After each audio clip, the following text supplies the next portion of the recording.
Hello my dear students. जैसा कि आप लोग जानते हैं, कोरोना के चलते हम लोग ऑफलाइन क्लास बंद हो चुका है, इसलिए हम लोग ऑनलाइन क्लास अटेंड कर रहे हैं। जो आज हम लोग क्लास 10th का मैथ पढ़ेंगे, जो चैप्टर 2 वेरिएबल लीनियर इक्वेशन होता है, दो चरों वाला रैखिक समीकरण। ठीक है, यानी बुक से क्वेश्चन पढ़ेंगे एक्सरसाइज 3.3 का। ठीक है, इसमें हम लोग क्वेश्चन नंबर 3 का पार्ट 5 सिद्ध यानी बना चुके थे, सॉल्व कर चुके थे, उसको पुनः यहाँ सॉल्व कराएंगे। उसके बाद नेक्स्ट क्वेश्चन को सॉल्व कराएंगे। आप ध्यान से देखिएगा, समझिएगा, चीज़ें समझ में आएंगी अच्छी से। ठीक है, तो जैसे कि क्वेश्चन में कहा गया था कि यदि किसी भिन्न के अंश व हर दोनों में 2 जोड़ दिया जाए तो वह 9/11 हो जाती है। यदि अंश व हर दोनों में 3 जोड़ दिया जाए तो वह 5/6 हो जाती है। वह भिन्न ज्ञात कीजिए। जब भी भिन्न ज्ञात करने का बात कहता है तो सबसे पहले हम लोग मानते हैं, वो माना कि वह भिन्न x/y है, जो कि अब रिसेस क्लास में ऑफलाइन बैच में पढ़ चुके हो। तो मानते हैं सबसे पहले माना वह भिन्न क्या है, x/y, जिसमें ऊपर अंश होता है, नीचे हर होता है। आप पहले से जानते हो इस बात को। प्रश्न में कहा गया है कि अंश व हर दोनों में 2 जोड़ने पर 9/11 प्राप्त होता है। सॉरी, तो इसमें केस फर्स्ट यानी कंडीशन फर्स्ट यानी शर्त पहले के अनुसार कहा गया है कि दोनों में 2 जोड़ने पर इतना मिलता है, इन दोनों से गुणा करने पर इतना मिलेगा। जैसे 11 से x में करेंगे 11x आएगा, 11 दूना 22 हो जाएगा। ठीक है, फिर से 9 से करेंगे तो 9y आएगा, फिर 9 से 2 करेंगे 9 दूना 18 हो जाएगा। ठीक है, हम जानते हैं कि चर जाति को चर जाति के पास और चर को चर के पास भेजा जाता है, तो इन दोनों के पास भेजेंगे तभी इक्वेशन बनेगा। तो इक्वेशन बनाने के लिए हम लोग ये एक्सचेंज करेंगे, स्थानांतरण करेंगे। ठीक है, तो यहाँ पे फर्स्ट इक्वेशन बन चुका है आपका। अब सेकंड के लिए देखिए कि सेकंड में कहा गया अंश व हर दोनों में 3 जोड़ने पर 5/6 प्राप्त होता है। तो जैसे कि पहले हम लोग 2 जोड़े थे तो इतना मिला था, अब 3 जोड़ेंगे तो इतना मिला है, प्रश्न में कहा गया है। तो 6 x में करेंगे 6x आएगा, 6 3 18 होता है। 5 से करेंगे 5y, 5 से करेंगे 5 3 15 होगा। ठीक है, तो यहाँ पे ध्यान देंगे, गुना किए तो इतना इतना आ गया है आपका। अब इसको इधर भेजेंगे, इसको इधर भेजेंगे, तो इसको भेजेंगे तो 5y माइनस में आ गया है, 18 प्लस में तो माइनस में चला गया। अब इक्वेशन फर्स्ट है, सेकेंड हो गया।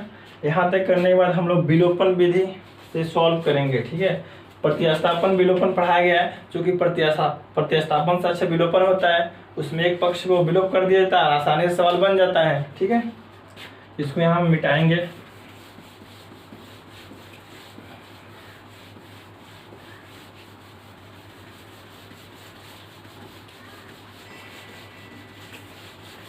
बोर्ड उतना लंबा नहीं है, बन पाया क्वेश्चन।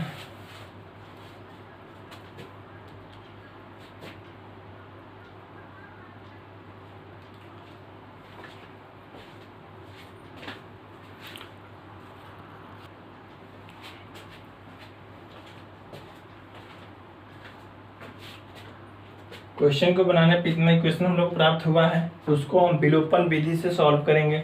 विलोपन विधि थोड़ा आसान लगता है, आसान समझ में ज़्यादा आता है, इसलिए यहाँ विलोपन विधि का यूज करेंगे, एलिमिनेशन मेथड। ठीक है, विलोपन विधि से। ठीक है ना बाबू, ध्यान से सुनिएगा, चूंकि आप लोग पहले से पढ़ चुके हो, ध्यान समझ में भी आएगा। 11x माइनस 9y बराबर माइनस में 4 गो है, 6x माइनस 5y बराबर माइनस में 3 गो है।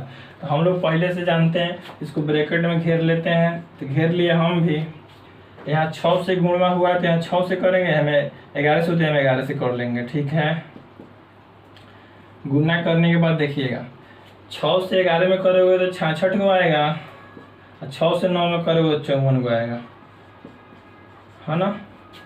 अब इधर देखिएगा, 6 से 4 में करिएगा 24 गो आएगा।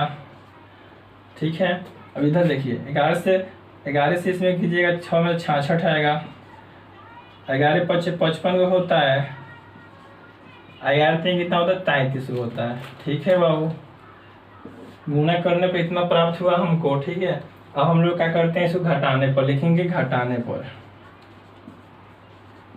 पर हम लोग जानते हैं जो प्लसवा में होता है वो माइनस में जाता है, माइनस वाला प्लसवा में जाता है। ठीक है, तो प्लस में तो माइनस में, आई माइनस में थे प्लस में, आई माइनस में थे प्लस में, ठीक है। दोनों सेम है तो कट जाएगा, चूंकि यहाँ 54 में 55 नहीं जाएगा तो 55 में 54 जाएगा तो घटेगा तो एगो बचेगा, एक वाई यानी वाई लिखेंगे। 33 में 24 जाएगा तो 9 गो बचेगा, यानी वाई का मान आपका 9 गो आ गया। अब इसी वाई का मानवा को एक में रखेंगे समीकरण तो एक्स का मान निकलेगा, लिखेंगे वाई का मान समीकरण एक में रखने पर, ठीक है। जैसे ही एक में रखेंगे तो एक्स का मान आ जाएगा 9y बराबर माइनस में 4 गो था 11x 9 इंटू वाई का मान 9 गो है, ठीक है। माइनस में 4, ठीक है।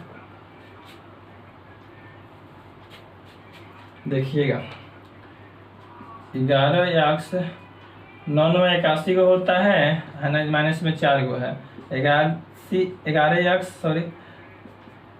घट रहा है तो जुटेगा तो -4 + 81 तो कितना गो बचेगा 77 गो बचेगा इधर ही। 11x को रोकेंगे 77/11 11 से 77 होगा, यानी कह सकते हैं 7 टाइम्स में कटा ना, यानी यहाँ पे x का मान कितना आ गया 7 और y का मान कितना आ गया 9, इसलिए लिखेंगे भिन्न बराबर x/y था, x का मान कितना है आपका 7 गो, y का मान कितना है 9 गो। यही परम सत्य आंसर है, ठीक है। आई होप समझ में आया होगा। इससे नेक्स्ट क्वेश्चन को देखेंगे हम लोग।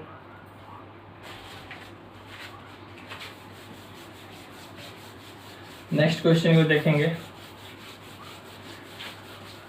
सवाल समझ में ना आए तो बार बार पॉज करके आप देख सकते हो, रुक कर देख सकते हो अच्छे से।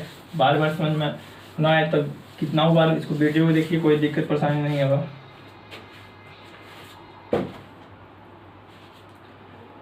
अगला क्वेश्चन है उम्र से रिलेटेड। तो जब भी उम्र के बात होता है तो इसके लिए कुछ बातें होती हैं, उनको समझना जरूरी होता है। जब देखिए पॉइंट में लिख दे रहे हैं, जब प्रश्न में पहले या पूर्व कहता है तो हम घटा लेते हैं और बाद में या पश्चात कहेगा, क्या कहेगा वो, पश्चात कहेगा तो जोड़ देते हैं, ठीक ना, देते हैं। जैसे कि देखिए यहाँ समझिएगा, राम है, मान लीजिए श्याम है, ठीक है। इसका उम्र है मान लीजिए 10 वर्ष, इसका उम्र है 15 वर्ष, ठीक है। तो कहा गया है 5 वर्ष पूर्व दोनों की उम्र क्या होगा, 5 वर्ष पूर्व का है या पहले का है तो क्या करेंगे, दोनों में घटाएंगे। 5 वर्ष पहले दोनों छोटे होंगे, 10 का बाद 5 का होगा कि नहीं। तो जैसे मान लीजिए पूर्व कहा है तो घटाने के बाद कहा गया 10 में 5 हो गए तो कितना बचेगा, 5 वर्ष का राम होगा। राम कितना वर्ष का होगा, 5 वर्ष का। अब मान लीजिए 15 वर्ष का था श्याम, तो 5 वर्ष पहले कितना होगा, तो 15 में 5 आप घटाइएगा कितना आएगा 10। यानी कह सकते हैं श्याम जो था 10 वर्ष का था तो ये 5 वर्ष का था। यानी कहने का मतलब 5 वर्ष पूर्व ये दोनों 5-5 वर्ष कम होंगे। जैसे कि मान लीजिए खुद ही देख सकते हैं, मान लीजिए आप इसमें 18 वर्ष का है तो 5 वर्ष पहले कितने होंगे 13 वर्ष के, आप भी कहोगे 13 वर्ष, वही बात है। 5 वर्ष पूर्व आप कितना होंगे 13 वर्ष, अब 5 वर्ष बाद कितना हो गए 23 वर्ष। तो खुद अब बताएंगे यहाँ पे। जैसे मान लीजिए रोहन है और मोहन है, ठीक है। हैकरा उम्र है 15 वर्ष, हैकर उम्र है 18 वर्ष। दोनों कहा गया 5 वर्ष बाद, 5 वर्ष बाद, 5 वर्ष बाद ये बढ़ेगा तो ये बढ़ेगा, ये नहीं ये बढ़ेगा तो ये घटेगा, दोनों बढ़ेंगे साथ साथ। तो 5 वर्ष बाद कहा गया है, तो 15 में 5 को जोड़ेंगे तो कितना वर्ष का होगा, 20 वर्ष का होगा। रोहनवा कितना का होगा, 20 वर्ष का। 18 का है तो कितना का हो जाएगा आपका, 18 5 जोड़ने पे पता चलेगा, अंदाजे कितना बताया जाएगा, 23 हो जाएगा। ठीक है, यानी 23 वर्ष का होगा। ठीक है, यानी कहने का मतलब जी 20 वर्ष का 23 वर्ष का, यानी 5-5 वर्ष दोनों में उम्र इंक्रीज होंगे यानी बढ़ेंगे। ठीक है, इसी कंसेप्ट हम सवाल को बनाएंगे अच्छे से। ठीक है, ईस्वी में जो भी सवाल बनाया जाता है तो पहले माना जाता है उम्र एक्स माना जाता है, वाई माना जाता है, जिस तरह क्वेश्चन होता है उसके अकॉर्डिंग माना जाता है। ठीक है, जैसे यहाँ पर हम इसको मिटाएंगे, अब मिटा कर अगला क्वेश्चन को सॉल्व कराएंगे। ठीक है,